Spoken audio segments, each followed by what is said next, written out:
Greetings everyone, welcome to Chess Advanced. This game was played just now, and this game is played in FIDE Swiss 2025 with the white pieces. We have the magician Divya Deshmukh. She's been playing spectacularly well, beating opponent left and right. Was also able to hold the world chess champion to a draw. That's absolutely spectacular. She's having the tournament of her life and definitely playing well because she's earned it, earned rightfully, because now she's had a tough year, now full of very difficult rounds in the open section, and now afterwards winning the World Cup. I mean, her trajectory has been absolutely perfect. Whatever she has learned from all those losses is definitely coming in handy, and now she's beating all the opponents. Let's see how she's able to do against Sjugirov Sanan, and he's a very strong grandmaster. Let's see what she's able to conjure up. We have just e4 by her. We have c5 now. He's definitely ready for a fight as well. Knight f3, knight to c6, bishop to b5. We have the Nejmedinov Rosalimo attack, and now just going for g6, and we have castles immediately. Bishop to g7, rook to e1, and just e5. Bishop caps on c6. We have d captures a4 now, and just queen to e7. Definitely a decent move. Knight to a3, and now just comes this knight to f6, knight to c4, and knight to d7. Definitely she's something she prepared. a5 now, castles d3, and now just finally going for this rook to d8. Now what will happen in this position here? Just bishop to d2, just developing the bishop. Knight to f8, bishop to c3, and now just f6 in this position. So the structure is very nice, and you can see the knight and the bishop are nicely placed, but still the queen is not decently placed. You have to move the queen away somewhere along the line, and it will be helpful if you go queen to e2. But queen to e2 is a move that, it doesn't seem that plausible, because you have to understand that the queen will no longer be useful for any of the tasks, because all the work that's going to be done is here on the queen side. So in this position, with that in mind, she goes for queen to b1. Definitely seems like a move that's ready. You're ready for an attack, and with this diagonal being open, definitely that's going to come in handy. Hey, just bishop to e6 now, but just knight after d2. We have bishop to f7, b4, and just c captures on b4, and now just comes this queen captures. If you're thinking of a move like, in this position, let's say if you go for bishop captures on e4, b4, the trouble is where do your queen go? Because here you don't have this square. You don't want to come under the shadow of the bishop. And even if you play a move like queen to b2, which seems like a decent square, just knight to e6, and that knight is jumping in, and well, you are just running short on tempos in this position. But after queen captures on b4, we have queen to c7, definitely a good move. But now just comes this rook a to b1, rook to d7, and just f4. She's definitely targeting that center, and now she, with the queen here, with the knight, can get into the game. Bishop is already very nicely eyeing the dark square bishop, and she definitely wants to open up lines. But now just comes this e captures. You have to play it, otherwise what's the point? Here just e5, and e5 is a beautiful move in this position, and she's saying that, you can have my pawns, but I'm coming after your king. Here just c5 comes, but now just comes queen to a4, and just f5. Definitely not taking that pawn. If you take that pawn, your position just becomes worse and worse. Here just knight to d6 was played, but now just comes bishop to d5, just centralizing that bishop, and that bishop will be a very strong piece, so you have to be a little bit careful. But now just comes queen caps on f4, finally grabbing the pawn that you sacrificed, and queen to c6. So definitely you are targeting that, and there is no easy way to defend that as well. You're going to have to play a passive move or this, but otherwise, you're not going to like what's coming, because here your knight and the bishop are very strongly placed. If you're able to get them to a decent square, and also maybe just conjure something up with the pass pawn that you have, you might be able to have a decent position. That's why in that spirit she goes for bishop to a1, sacrificing the pawn on g2. But you have to be careful when you're sacrificing pieces, and she's definitely careful. Hey, bishop caps on g2 was played, but just comes queen to g3, and now threatening to pick up the bishop, but just bishop to d5, c4 now, immediately threatening the bishop as well. But this makes this pawn a little bit vulnerable, but you don't have any active pieces there, is that what you have to understand. Pawn is defending the knight. Even if you double up, you have nothing in this position. But hey, just bishop goes back to f1. We have queen to f3, but just queen captures, knight captures, and now she can have a sigh of relief, because her pieces are very active. And the thing is that with black's pieces not that being active, and you're able to you have traded the queens, there are some weakness that she can target, and she'll be able to have a dynamic position. That's what she requires. She requires a dynamic position that is not just good for her, but has counterplay where she can actually thrive. Where there is tactics. That's what you want. That's what you want as attacker, and that's the position. With this is a forte. That's the position she wins games in. That's definitely the position she wants to have. Here just knight to e6 was played, but now just comes h4. We have h6, king to h2, and now just going for bishop to f8. If you're able to exchange this piece, it will be very helpful for black. But now just comes this king to g1, rook to g1, just targeting against this rook, and now just comes king to h7, rook caps on b7. Now, I mean, somewhere along the line you're going to have to grab it, but engine doesn't give it a decent valuation. I mean, sometimes I don't even hear the engine, because I understand that it's able to counter, it's able to see so many lines. But as a human, when you're seeing, you have to understand, somewhere along the line, that was the plan all along, that you're going to be able to capture, your pieces will be active, and you'll be able to have a decent game. But here just rook caps on b7, and now just comes knight caps on b7, and here just bishop to e8. Bishop to e8 is giving us a good move, because simply because the fact that it's the only move in the position where you can have something, and knight cannot go back. So here in this position, she pushes a6. a6 is a very nice move, because there is no retreat squares, and if you go, then the bishop captures and your pawn structure is bad, and once those rook and the pieces get activated, your position is not going to be that good. Here just bishop to c6 now, targeting both of these pieces, but you cannot capture there. If you capture there, your position just completely crumbles. I get the rook into the game, and that pass pawn will be very, very strong. So here rook to f1, just defending that, but now it just comes g5. G5 is a good move, but the thing is that you cannot ever push G4 in this position. Your position will absolutely crumble, pawn structure will not be safe, and the thing is that even if you are able to get that in and get a very nice structure in, still it won't be that helpful. So with that in mind, she pushes D4, trying to still create complications, and it might not be a good move, but it still does its job because it creates complications. And with that, it's just, this position is just so complicated, because in this position here, c captures on d4 was played, which is not a good move, and engine is not liking it. But what else you can do in this position? Even if you play bishop caps on f3, which is the best move supposedly, but after rook captures and c captures, you have to understand that the structure is only as it goes as good as if you're able to capture this h captures, and if white captures only, then you can have something in this position. And yes, that pass pawn is going to be a very strong pawn, but still you have to understand that you'll be able to hold this position at best. I mean, yes, the knight cannot be captured, but what are you going to do about that? And also there is going to be a threat once I get the rook into this position, and how are you defending it? You cannot defend it like this, because I can just capture and pick up the pawn, and also whenever I'm able to get this to the 7th rank, that pawn is going to be weak. So still, the only thing that I think engine is giving a fair valuation to this is because you have 3-1 against the king side, and that's something that needs to be looked at. But here after d4 we have c captures, and your advantage just goes away right out of the window. Here just knight captures, and now just comes this bishop captures, and now f4 finally.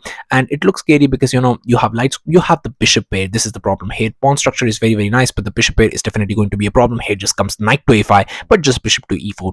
Centralizing the bishop is always a good idea whenever you have the bishop pair, just to keep in mind. Here rook to e1, but just bishop to f3. We have e6 now pushing the pass pawn, and that's the only counterplay you have. You want your e pawn to progress in this position. Bishop to e7, but now just comes h captures on g5. H captures was not a move. Engine is not liking h captures, because the problem is after this captures you can always push g4, and that's the issue with this position. H captures was played, rook to f1 now, and engine does not like rook to f1 as well, because now you can simply push g4, and g4 is going to be a really nice line. I mean, even if you go for a king to g1 in this position, which seems to be the best move in this position, now just g4 comes, and the trouble is after c5, now you just push g3, and your position absolutely spectacular. These pawns are nice. You can just get the bishop back, centralize the bishop, stop the pawn somewhere along the line, get the king into the game, and your position would be absolutely spectacular. That's why engine likes this position. But the thing is that you have to understand, finding all of this with time trouble. I mean, you've reached move 43, you have some time, but still you're not going to be able to find these moves. This is just endgames.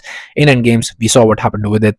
We can understand that it's very difficult to find such moves. But here after rook to f1, hit g4 was played by him, but just king to g1, because you don't want this to come with a check. I mean, those pawn pushes coming with a check is very terrible. But here just bishop to h4, and I told you, it's very difficult to find the correct moves in these types of endgames. It's open position, bishop pair, you have these pawns as well, and it's going to be very difficult to do anything. Here knight to b3 was played by her, but now just comes bishop to g5, e7. Now e7 is a good move in this position. I'm going to give it a good move, because the thing is that it throws your opponent completely off. Both players are very much on time trouble, and here her opponent took actually 7 minutes to be able to calculate what to do in this position, and that's why I consider it a good move. Because the fact of the matter is, once you played this g4, the idea was to get the king into the game and try to win the game, but g4 opens up new horizons in this position, and those horizons are bishop to e2.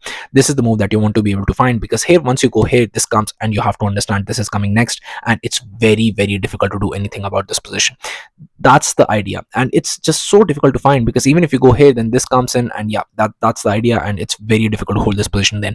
But still, with time trouble, you're not going to be able to find such moves. That's the problem here. But after e7, we have king to g6, the idea that was previously good. Both players are playing those good moves here, but just one tempo later, and that's the problem. But now, I mean, she has the option to go you can do anything in this position. You can even go rook to e1, try to push the pawn, and you can even go for a very nice tactic that she does go for, that is bishop captures on a7, and that's a beautiful tactic, because here if you go for this, you're just completely lost. I mean, you're gonna have to give up the bishop, and I mean, if you go for there, I just queen basically. So yeah, the position is completely lost. But after bishop caps on e7, now you're gonna have to be careful.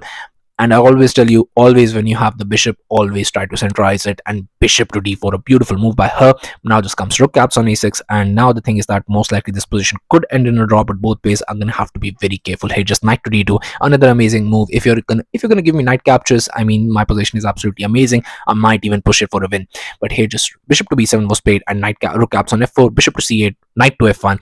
And knight to f1 is basically saying that that bishop is still covering that square, but there isn't going to be any more checks, there isn't going to be any more pawn pushes. I'm going to be having a fine game here. Just rook to a3, rook to e4, now bishop to g5, and just comes rook to e8.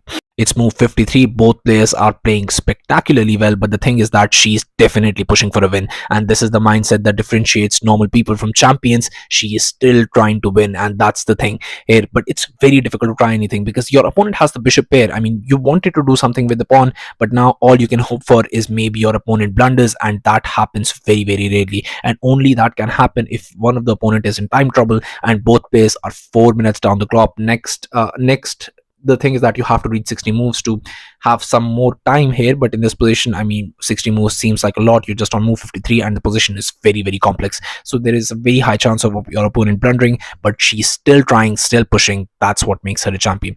A bishop to b7, but now just comes this rook to e6 check, king to f7, and just rook to e5, and the position is very, very difficult. What do you even do in this position here? Bishop to d8 was played, just a waiting move. Now just comes rook to f5 check, king moves, and now just comes this rook to b5. I was just hoping that she would play rook to e5 check and the king would move. Maybe they would just go for a perpetual in this position, but she chooses to go for a different way, and that just shows that she's still trying to do something with that pawn and maybe get a decent position in this way. Because now when you played this game, when you started this game, you were pushing for a win, you played the attacking line, and now the position actually went the way that you wanted it to. You sacrificed the pawns, you were still in the mindset of winning the game. Your mindset was absolutely perfect, that you wanted to win, and even now she's trying to win, and that just shows pure class here. Bishop to c6 was played, attacking the rook, but now rook to e5 check, king needs to move, and the best move in this position is rook to h5, simply never allowing the king to move forward, and that's the way. And but thing is that any other move is a draw. Basically, you cannot do anything. Rook to e2 was played, this is also a draw, there is nothing you can do. But rook to h5 was much more better, because here after bishop to c5 you play rook to h7 check, king to c8, and yes, the thing is that you're worried about this pawn.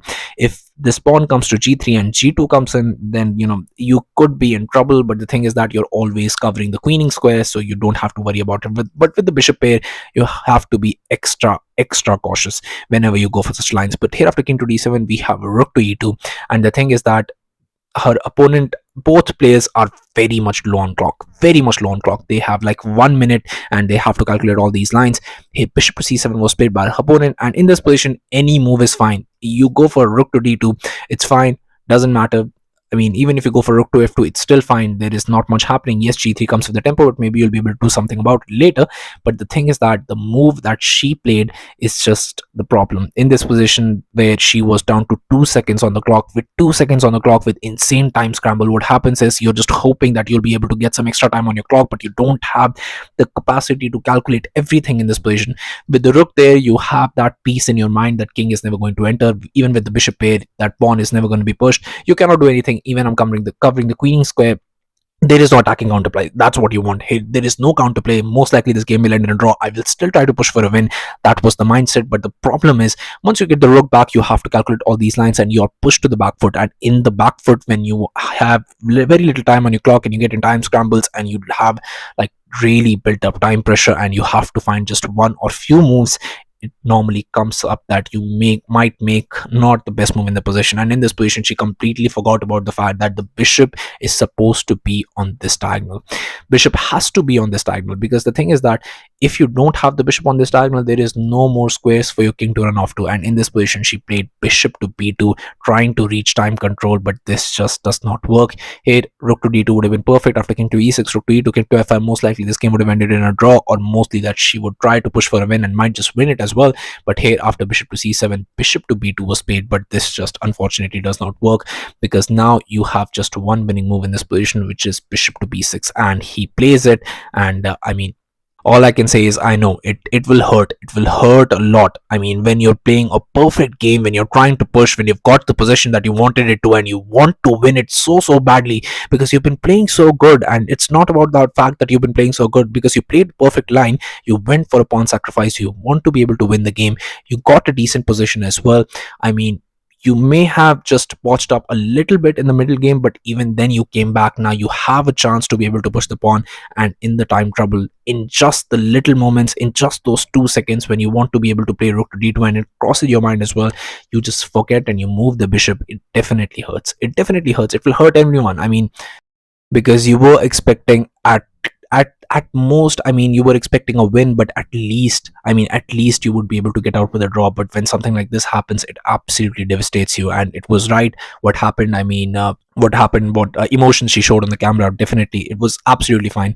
Anyone would be pissed off. I mean, I've had so many blunders I've played in my game as well. Even in the OTB tournaments, I've come home and I was absolutely devastated. And this is what happens. This is why chess is brutal. Just one mistake, just one mistake that you don't even want to do. Your bishop was there all along the game because you know it's covering that, but just one mistake in time trouble with 2 seconds on the clock, and it sometimes just doesn't go your way. But the thing about all of this is, all I can say is, it's not about results. It's not about results, and she knows it as well. It's not about results. Even when she had the chance to be able to take a draw, she would have taken a draw very easily and gone away with it as well. But the thing is that she's not here for draw. She's here to win the games, and this is the mindset that makes her a champion. Because if you're able to just get out with a draw every single time, you'll be just pushing for a draw. You'll not be pushing for a win. You'll not be playing the nice position. You'll not be going for Nishmetino Rossolimo attack in the opening because you want to be able to win the game. And it's just that, you know, backing off every single time someone tries to attack you is not the right way to have any growth in your life. And this is what she knows as well. And this is with always with her, it's always about, even when she's there, when someone is interviewing her, she's commentating, she always says that it's not about results for her, it's always about learning. And this is the thing. And I know it's gonna be bad for one day, it's gonna be bad for a few more hours when you reach your hotel room and you think about the game, but afterwards I know she's gonna bounce back. She played a spectacular game and she should be proud of that as well. I always say this one thing, that these little results here and there, they don't matter, and I know it doesn't matter to her as well. In the moment you can show all sorts of emotions, but at the end of the day, you know what you're here for. You know you're here to learn. You know these losses or wins here and there don't matter to you. What matters is the mindset that you're pushing every game to a win. That's what make these genius prodigies absolutely amazing, and that's what make them champions. And the thing is that she's been playing so spectacularly. She got the victory with 2600 rated opponents, 2600 grandmasters, and not because they blundered or anything, but because she outplayed them, absolutely outplayed them. That just shows phenomenal class. Playing in the open section, that shows phenomenal class. And like playing like this, trying to push every game to a win, that shows the mindset that she has. And she has the mindset of a winner, she has the mindset of a champion. And in a few years to come, definitely she'll be pushing for the candidates, she'll be pushing for the World Chess Championship title, and she might just get that as well, because she's here to stay, and she has shown that time and time again. I know sometimes the results don't do justice to the way that you have performed here, but the thing is that the results cannot stop the magician Divya Deshmukh to achieve what she's destined for. She's destined to be the World Chess Champion, and I know she will get that as well. Little results here and there are not going to matter in the long run, and I know she knows that as well. And I think it's just good to be reminded of these things when you are actually they're playing on the next board in the next 2 rounds, and I know she's going to perform well there as well. In a few years to come, mark my words, she's going to be the biggest talent that it will be coming out of India, like Judit, like Tal, like Capablance, like Morphy. She's destined to be where she's going, and definitely all I can say is this is definitely a World Chess Champion in the making, and you will see that. So yeah, thank you all for watching. I'll be coming back with games like these, so stay tuned to the channel, stay updated, and I'll be seeing you guys very soon. Thank you very much for watching.